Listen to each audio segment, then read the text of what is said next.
And welcome back to the Business Spotlight. Today we're talking about, well, I want to say the highest grade of networking and collaboration that I think I've ever seen in the marketplace.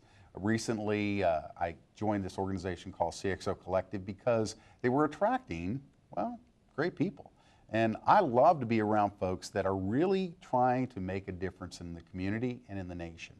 With that, guys, one of the things that we've been talking about is the way that you attract some of the best people. But Michael, at the break, you were saying that you guys created a code of ethics in the beginning. Tell me a little bit more about that and why that's attracting such amazing people. When Corbin and Jason first came to me, I said, I've taken over 50 companies public and done a lot of capital raising and things, and I've gone through the process of seeing mistakes that people make. And I said, today, I think one of the most important things is ethics. So the first document we should create is a code of ethics, and they agreed wholeheartedly. He said, we want this organization to be nothing but top-flight, professional, best of class, and I admire that in them. And everything that we've done since then has been with the goal in mind that you want to have people that come into the organization that are interviewed, and each side interviews the other to make sure that they're compatible and acceptable and is prepared to accept the code of ethics that they've come together with. That's outstanding. Jason, what are some of the keys that you guys are really looking for in someone wanting to join CXO Collective? We're looking for people that obviously have something to offer to businesses, whether it's a little bit of time, a little bit of brain power, or whether it's some capital.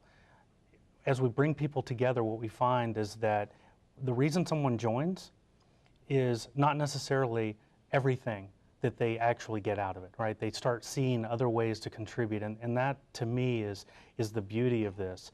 We may have somebody who joins thinking that they're going to be a passive investor. We may have somebody who joins that thinks that they are a consultant to businesses in the HR space or something. And when they get in and sink their teeth into it, they find so many other ways to help. But they can help as little or as much as they can, make.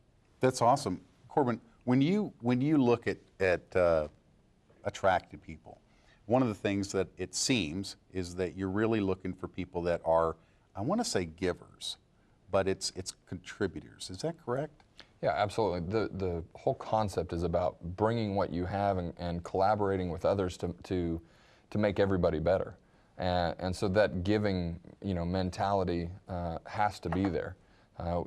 It's really obvious by the questions that we get when people are really just trying to figure out what's in it for them. Right. And oftentimes they find that this is just not the right organization, because it's got to be about the businesses and helping them grow and about helping your colleagues grow. And you've got to be willing to give some of yourself in order to do that. Well, and I think that changes the culture in it too. Wouldn't you agree? Absolutely. If you were to sit there and say, who's the ideal candidate, which one of you guys want to chime in as to the ideal person that you really want to attract? I'll make a comment on that.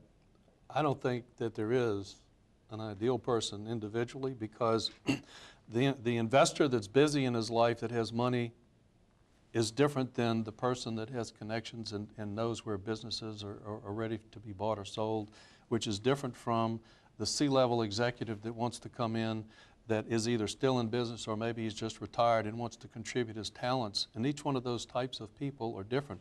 But I think you would want someone passionate, someone that's interested in enjoying what they're doing and having some fun along the way while they make money, continue to educate themselves, and most importantly, are here to help rebuild America and create a better community by community proposition for us here. And is there a lot of community effort in each group? Like Dallas, is it very much separate from Houston and some of the other areas?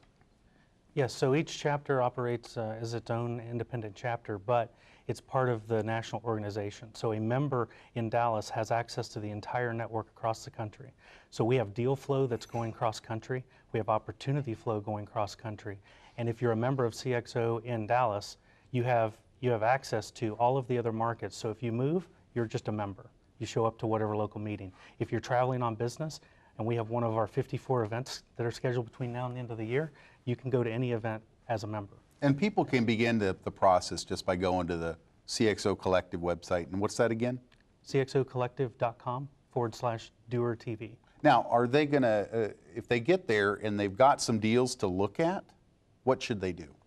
We'll have a spot on that form where they can tell us a little bit about their deal, and then we'll follow up with them. Very good. And do you guys actually, I mean, Corbin, Jason, are you guys actually the ones that are on the phone? I know Corbin and I connected, but... So we have an operations team, and so when that inquiry comes in, the operations team will get that into the right hands. Very good. I'll say this, they're both very accessible and both hands-on with the people in the organization. Oh, absolutely. Congratulations on that. Yeah, I think that you guys have created an amazing thing. If you were to sit there and, well, like how often do you guys meet? Maybe I should ask you that.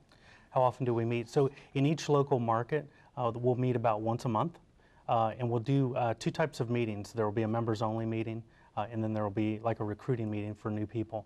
And then there will be separate meetings held as the members conduct due diligence on deals and work deals through deal flow. And then once that business becomes an operating entity, then they'll obviously meet board meetings and those kinds of things. That is awesome. Well, CXO Collective, I'm so thrilled with what they're doing in the DFW area in Houston. As you guys know, we're already in DFW in Houston. And then we also are airing this all over the internet as well. You can locate us. You go to Doer TV, DOERTV.com. But the Business Spotlight really is helping you guys grow your businesses. We'll be right back.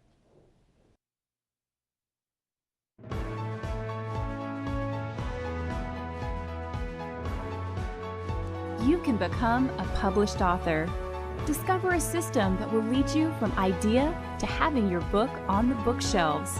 Bob Baer pulls back the curtain at the More Power to Publish workshop. Watch and learn how to follow the step-by-step plan to turn your idea into a published book. Learn more at morepowertopublish.com.